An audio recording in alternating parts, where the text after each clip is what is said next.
Alright, ready to stitch your very own abaya like a pro? First things first, grab your fabric, scissors, measuring tape, some pins, and matching thread. Trust me, starting with the right tools makes everything easier. Step 1. Take your measurements. Measure from your shoulder down to your ankle for length and around your chest and hips for width. Add a little extra for seam allowance. Don't skip this or things might get snug.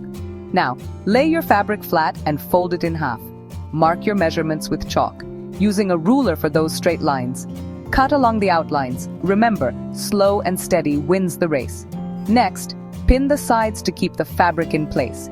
Using a basic straight stitch, sew from under the arm all the way down to the hem.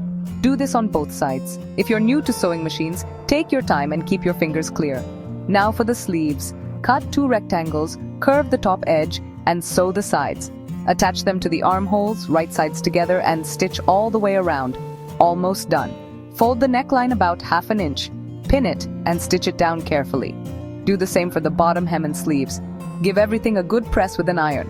And there you have it, a beautiful handmade abaya. With a little practice, you'll be stitching like a pro in no time. Try different fabrics, play with trims, and make each one your own. Happy sewing!